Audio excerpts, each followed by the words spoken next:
Salam alaikum Mazul Fillaoun, bonjour. Ils sont venus de tout le territoire algérien. Ils avaient quitté leur ville, leur deshrat, leur douawar.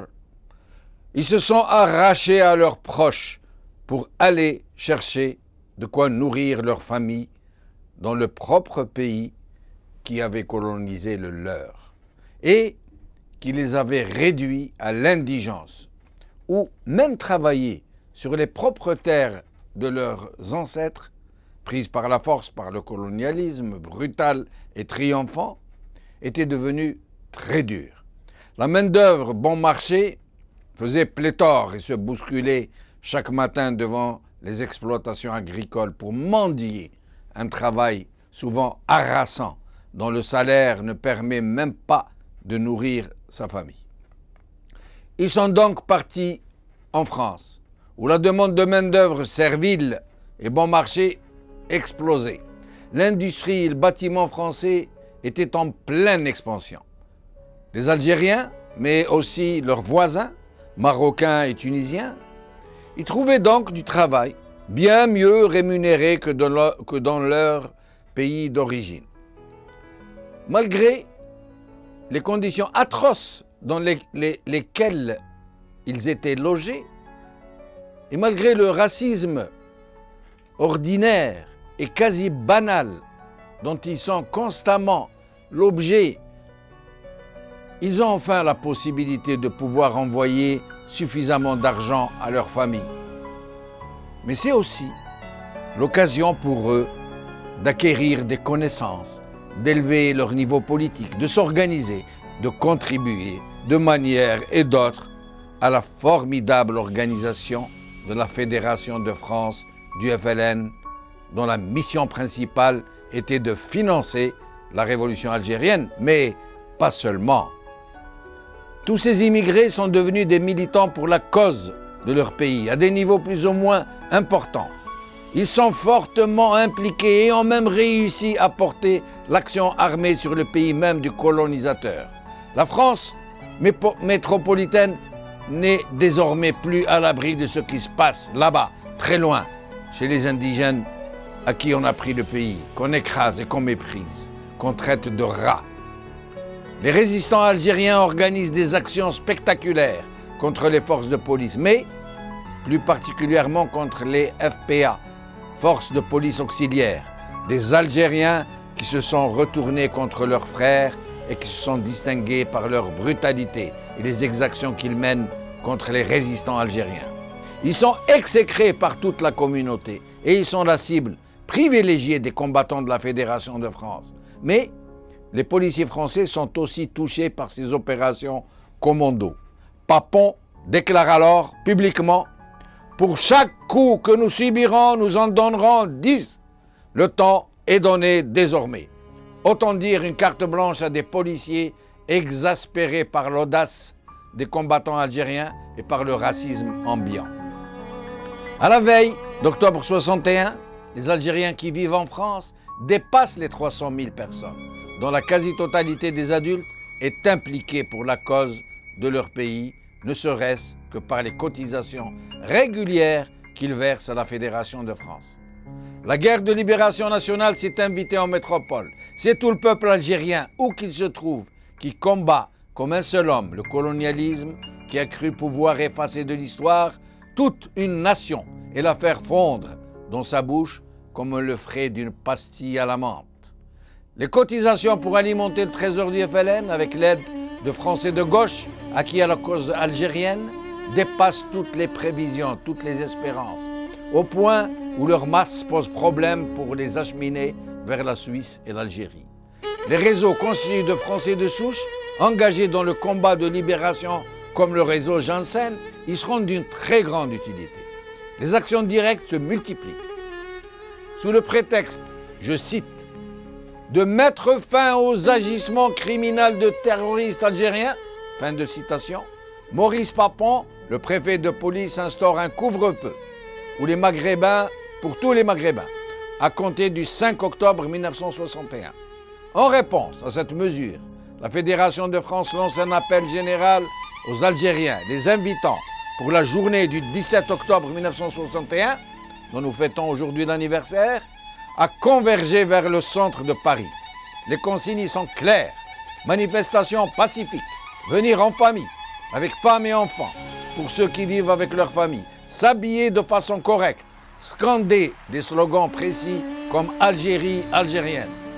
Le 17 octobre, dans l'après-midi, environ 30 000 Algériens, partis des bidonvilles, des banlieues où ils logent habituellement, affluent vers le centre de Paris pour se rassembler dans les endroits qui leur avaient été indiqués.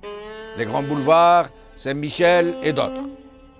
Ils y sont attendus par des troupes de policiers qui leur signifient que la manifestation est interdite et qui les somment de se disperser, mais sans attendre, ils chargent les manifestants avec une brutalité extrême. D'abord à coups de poing et de pied, puis de matraque et enfin des coups de feu éclatent. C'est au quartier latin que des manifestants ont commencé à être jetés dans la Seine, parfois après avoir été menottés et garrottés. Les embarquements à bord de cars de police déversent des manifestants en grand nombre au Palais des Sports, environ 7000, dans des conditions de détention qui entraînent de nombreux décès. D'autres, environ 3000, sont parqués au stade Pierre de Coubertin, après avoir subi une ratonnade, comme on dit, en règle, entre des haies de policiers armés de leurs lourdes matraques. Plus de 1200 autres manifestants sont enfermés dans la cour de la préfecture de Paris, où ils sont livrés à des policiers quasiment hystériques qui torturent et tuent sans discernement. Le nombre de victimes fera polémique. L'administration française et le préfet Papon useront de pression intolérable pour empêcher que la vérité éclate. Un communiqué officiel de Papon fait état de 2 morts et quelques blessés. Côté police, quelques blessés légers. À croire le communiqué, la manifestation a été dispersée de façon légale, sans dépassement d'aucune sorte. Malgré de nombreuses dénonciations, y compris parmi les parlementaires, il n'y a pas eu de commission d'enquête, ni d'enquête du tout. Papon a été couvert de très haut lieu. Le véritable nombre de morts est toujours en discussion. Les uns cherchant à l'estimer à la hausse, en y mêlant toutes les victimes, y compris celles qui avaient été tuées en dehors de cette journée fatale, les autres en niant obstinément le carnage, comme Papon, qui a eu l'outrecuidance d'affirmer qu'il n'y a eu que 2 morts et qui, bien plus tard, lorsque la question lui fut posée, affirmera qu'il n'avait fait que son devoir et que s'il devait refaire ce qu'il avait fait, il le referait sans aucun état d'âme. Aujourd'hui, le site Où va l'Algérie? N'oublions pas le 17 octobre 1961. El-Watan. 17 octobre 1961, la France et l'Algérie se souviennent ensemble. L'humanité. 17 octobre 1961, le massacre des Algériens à Paris. Aujourd'hui, nous recevrons Sadr Sellem, historien algérien spécialisé dans la guerre de libération nationale. Sadr Sellem, merci d'avoir accepté cette invitation. Oui, bonjour. Bonjour Sadr Sellem. Alors, commençons par la fin, si je puis dire. Quel a été le véritable nombre de victimes de cette journée tragique? Eh bien, pendant très longtemps, on s'est contenté du communiqué officiel là, qui faisait état de 2 morts seulement. Et donc, on a vécu sur un mensonge d'État suivi de déni et suivi d'une sorte d'éclipse du 17 octobre par le 8 février 62, c'est-à-dire la manifestation de Charonne, oui, où des manifestants communistes de la CGT ont été durement réprimés. Et vous avez beaucoup de journalistes, d'intellectuels, quand vous parlez de répression à Paris, ils vous répondaient très longuement par un exposé circonstancié sur Charonne. Oui. Et pendant 20-25 ans, Charonne a éclipsé le 17 octobre. Et les historiens positivistes ne travaillent que sur archives.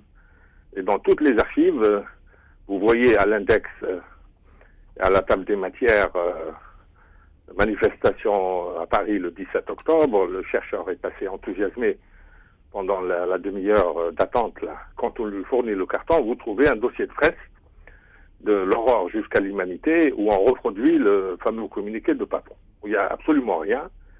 Et certains vont jusqu'à supposer que les archives ont été retirées par la suite par un ministre de l'Intérieur qui veut sauvegarder le pouvoir, l'image du pouvoir gaulliste de l'époque, et que les véritables rapports ont été retirés. Mais face aux insuffisances des études historiques, qui se justifient par le besoin des historiens en documents authentiques, c'est la mémoire qui a volé au secours de l'histoire. Et c'est un éducateur de banlieue, qui paraît-il n'avait même pas le bac, le regretté Jean-Luc Enotti, qui s'est mis à enquêter auprès des familles. Oui. Et ce sont des jeunes de 20 ans à l'époque, donc toute leur famille était encore dans les banlieues qu'ils avaient quitté pour aller manifester et tout, ils ne sont jamais revenus. Donc Jean-Luc Enotti, après une enquête très très patiente, arrive au chiffre de 300. Ah, quand même, quand même. Alors juste auprès des familles. Ça veut dire ceux qui n'avaient pas de famille, par exemple, qui dans les familles étaient restés en Algérie, ils auraient pu être comptés en plus. Les veuves qui étaient à Colombes, qui étaient à Besançon, à Nanterre, oui. qui ont été déclarées l'absence de leur mari pendant plusieurs semaines. Oui. Et puis la police répondait de manière cynique, votre mari a dû aller ailleurs, etc. Donc ça a été... les autorités françaises n'ont pas pris au sérieux donc ces demandes. Et une partie de ces veuves ont été aiguillées vers maître Mourad Oustir, dont le cabinet était en plein Paris au boulevard Saint-Germain, oui. Et qui recevait ces veuves. Il y en a une qui a dit, quand j'ai soumis mon cas et le cas de mon époux à Mourad Oustir, qui lui a dit, Madame, vous êtes 400 dans cette situation-là. Ah. Est-ce que c'est hyperbolique chez Maître Ousdir, ou bien il avait effectivement 400 visites de la part de ces veuves qui s'inquiétaient de voir, parce que le mari, il y en a qui n'ont pas dit qu'ils allaient à la manifestation. Il dit, ne m'attendez pas ce soir ou je rentre tard, et puis on les a jamais revus. La justice française a mis une dizaine d'années pour leur reconnaître le statut de femme de disparue, pas plus. Et donc c'est un des cas où la mémoire a volé au secours de l'histoire, où vous avez quelqu'un qui n'est pas historien de métier et qui a fait le travail que les historiens n'ont pas pu mener. Mais connaît-il... Mais on a eu quelques indices, c'est que oui. À peu près 3 semaines, 1 mois après, vers la mi-novembre, vous avez la Seine qui a rejeté une soixantaine de corps vers Mantes-la-Jolie, Poissy, etc. Une soixantaine, hein? Une soixantaine en moins d'1 mois. En moins d'1 mois. Donc, ce qui a facilité la dissimulation, c'est le fait de jeter les corps dans la Seine. Oui, exactement. Mais les corps finissent par être rejetés, comme le corps du premier shahid algérien, Qassem Zeddour, qui est mort sous la torture début novembre 54. Et le commissaire tortionnaire de la DST l'a jeté en haute mer à minuit. Mais en moins d'1 mois, la mer a fini par rejeter le corps là, vers Borges-Stéphane. Oui. Et ça a fait l'objet d'enquêtes, de procès, etc. Mais ça a été étouffé à la fois par Beaujour, le directeur de la police, qui voulait sans doute complaire à François Mitterrand, le garde des Sceaux de l'époque. Et aujourd'hui... Vous avez le déni, la dissimulation, mais en arabe on dit « zamanou keshaf ».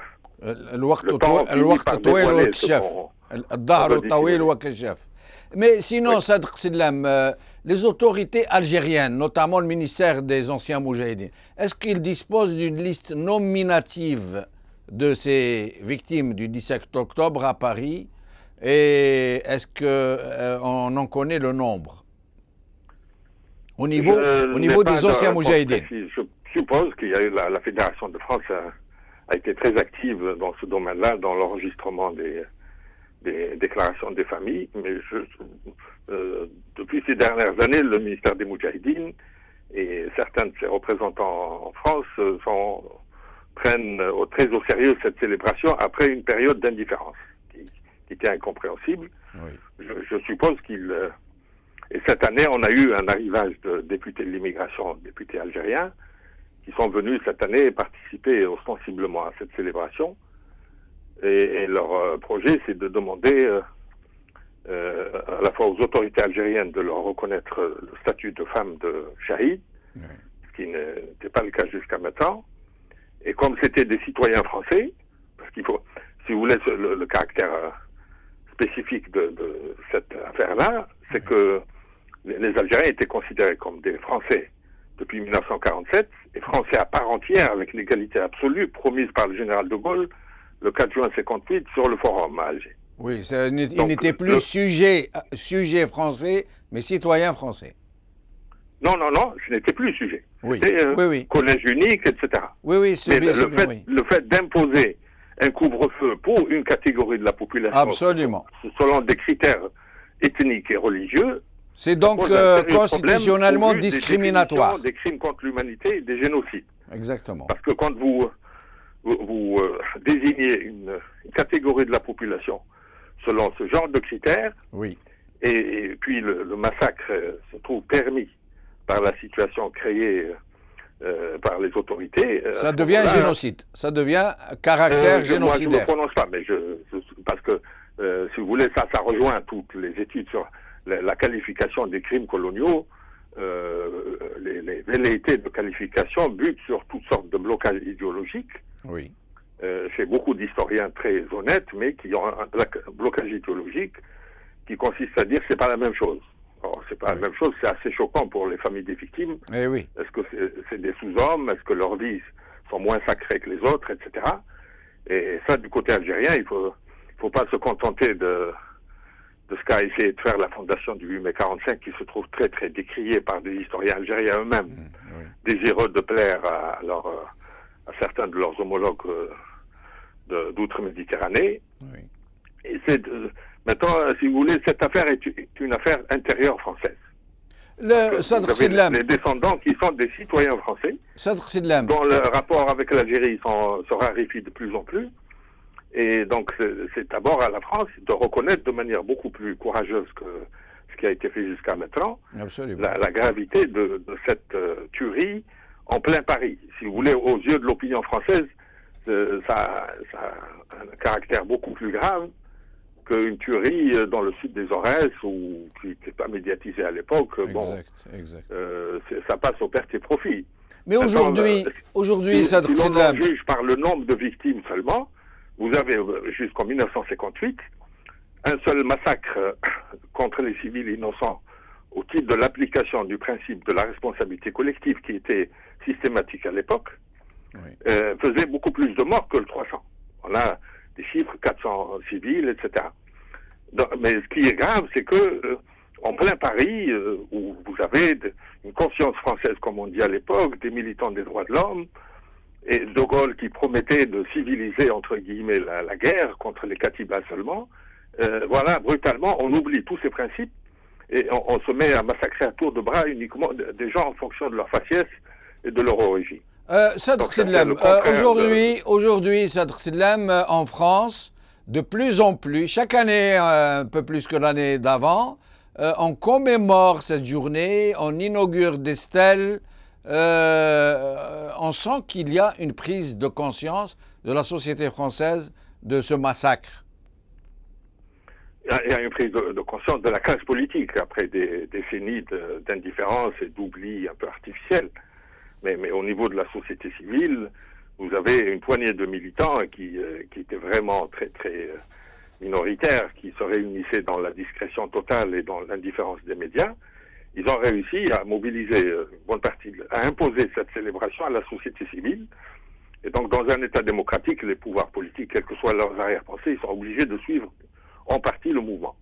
Oui. C'est ce qui explique que ces célébrations sont devenues très visibles, alors qu'elles qu'elle passait inaperçue il n'y a pas très longtemps. Alors, Mais ça ne suffit pas. Il faut multiplier les études. Il ne faut pas se contenter de ce qu'a fait le regretté Einaudi, qui était vraiment un héros en matière de recherche, alors qu'il n'était pas du tout préparé à ça. Il faut multiplier les études et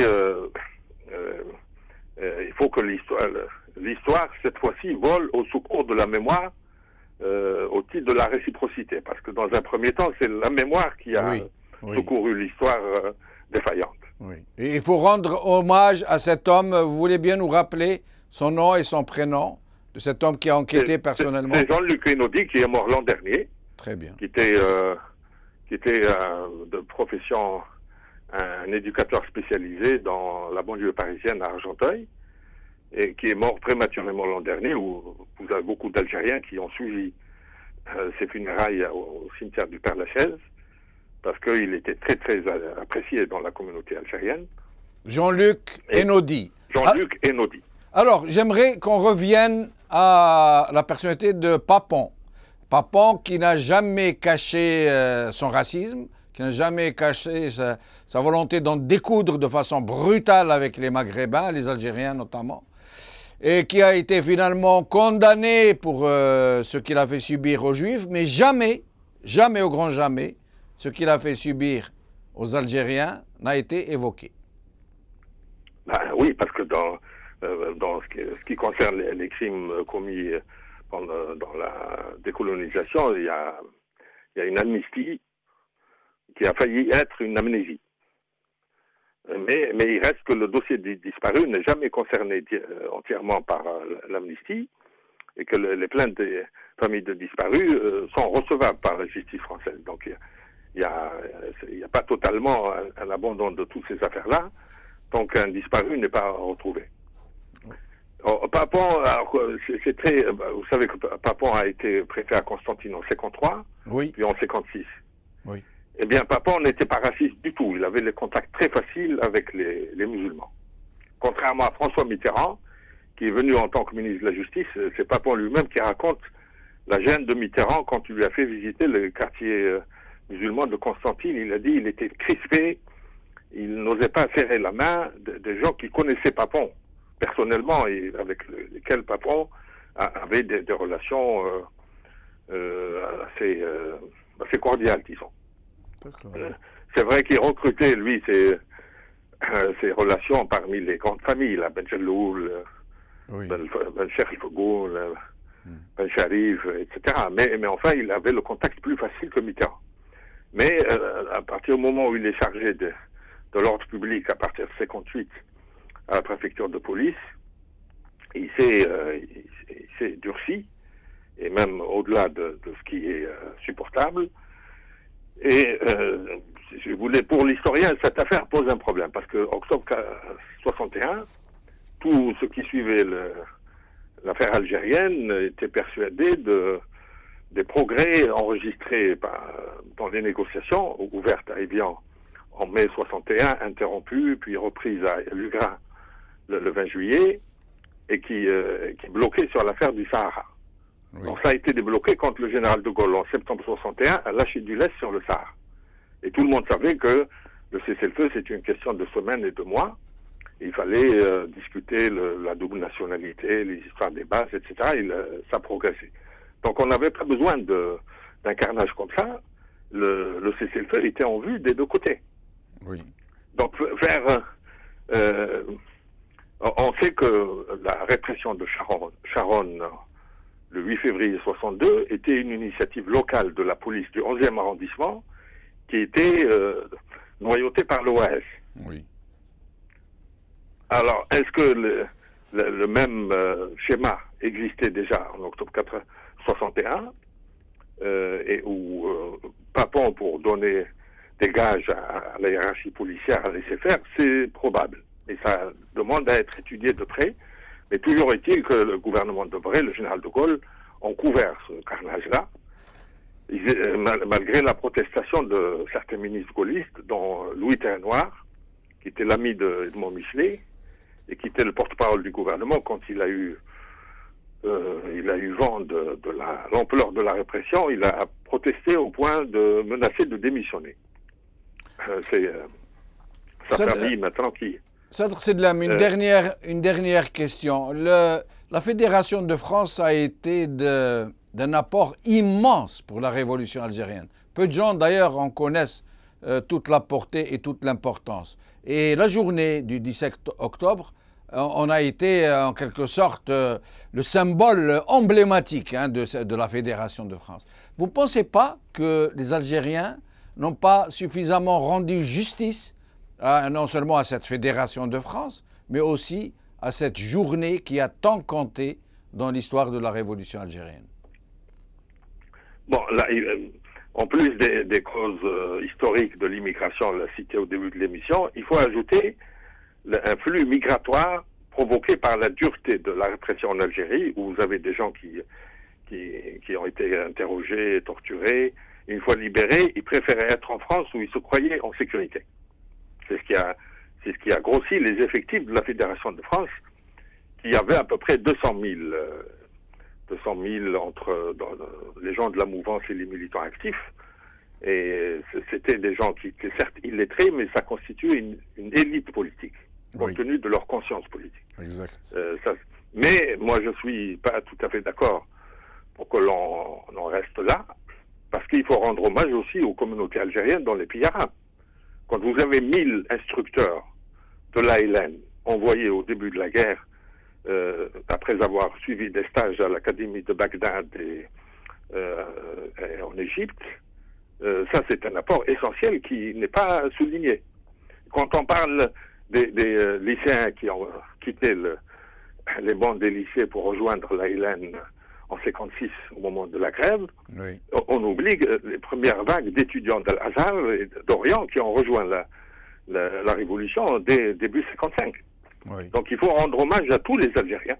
Exact. Et les communautés algériennes qui avaient les possibilités de s'instruire, beaucoup plus de possibilités que dans le système colonial, ont gardé un rapport avec l'Algérie, et ils ont, dès les premiers jours de la Révolution, ils ont joué un rôle très actif.